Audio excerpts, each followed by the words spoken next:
Welcome back to the channel. I'm honored you're here today because we are diving into a deep human truth that so many people live with but rarely pause to question. Have you ever been in a relationship, romantic, professional, familial, where you constantly wished the other person would just change? Where you felt frustrated, helpless, or angry because no matter what you said or did, they stayed the same? Maybe you've told yourself, if they just listened more, things would be better. Or if only they were more ambitious, more thoughtful, more like me. And yet, the more you tried to change them, the more drained you became. And even worse, you lost parts of yourself in the process. Today, we are going to explore this universal trap, the belief that our happiness depends on changing someone else, and why that illusion causes more pain than we realize. But we'll also talk about how to reclaim your peace, your power, and your sense of self, not by fixing others, but by finally letting go of the need to. Let's start with a truth most people resist. You cannot change anyone who doesn't want to change. And the harder you try, the more resistance you create, not just in them, but in yourself. When you try to change someone, what you're really saying is, I can't be okay until you're different. That's not love. That's control dressed in the costume of care. I once worked with a woman named Claire. She had spent 10 years trying to change her partner. He was emotionally distant, often dismissive, never supportive of her dreams. But Claire was convinced that if she just loved him enough, explained herself better, sacrificed more, he would finally become the partner she needed. Instead, she grew resentful, exhausted, hollow.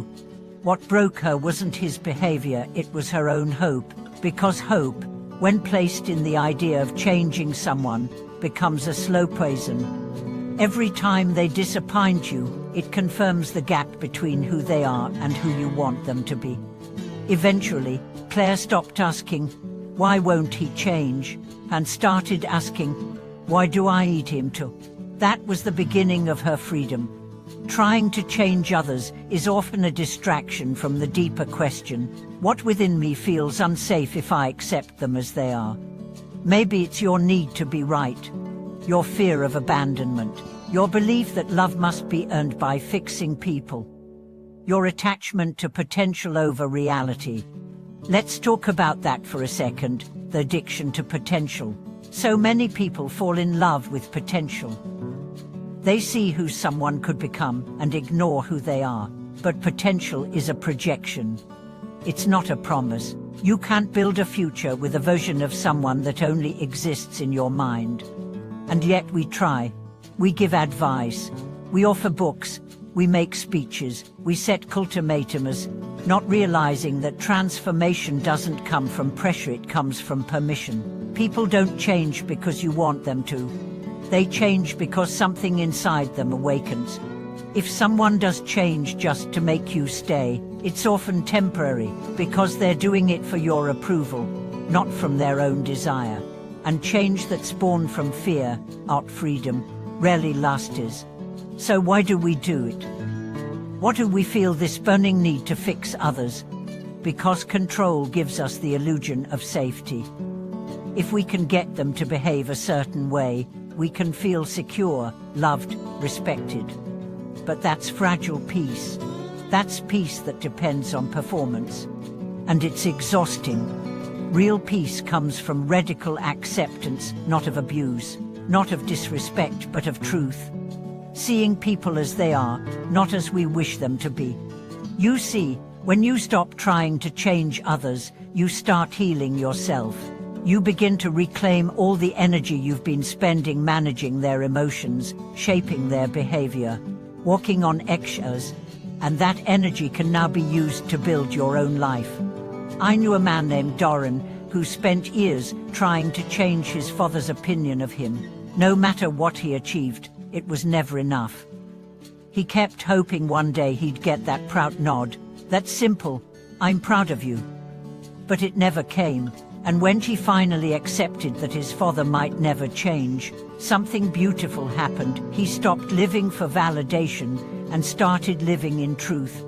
His career shifted, his relationships deepened. Not because the world changed, but because he stopped begging the world to approve of him. When you let go of changing others, you create space for growth, for truth, for love that doesn't have conditions. You start attracting people who resonate with your authenticity, not your efforts. You become magnetic, not because you fix others, but because you fixed your own alignment. Now let's be clear, accepting someone doesn't mean tolerating toxicity. It means seeing them clearly and deciding what role, if any, they'll play in your life. Sometimes acceptance means letting go. Sometimes it means drawing firmer boundaries.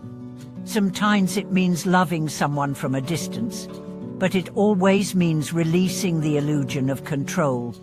Because here's the truth, the most powerful change you can inspire in others is to change yourself. Not in a performative way, not to manipulate them, but because you've realized that your peace is not dependent on their evolution.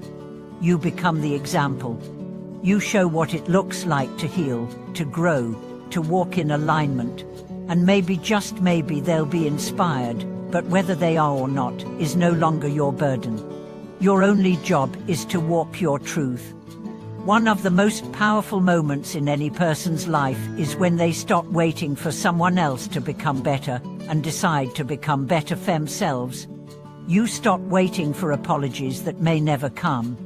You stop begging for effort that never arrives. You stop lowering your standards just to keep someone close. Instead, you rise. And as you rise, your entire life shifts. The people who once drained you start to fall away. The conversations that once consumed you lose their power. The need to be right dissolves into a desire to be free. And you realize that you were never meant to carry the weight of other people's healing. You were only ever meant to carry your own.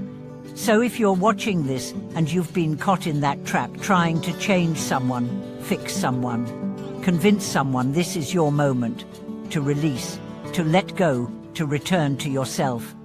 And if this message resonated with you, I'd love to hear from you. Have you ever tried to change someone and lost yourself in the process? What did it teach you? Drop your story in the comments. Your truth might be someone else's breakthrough. And if this video gave you value, please like, subscribe, and share it with someone who needs this reminder today. Thank you for watching.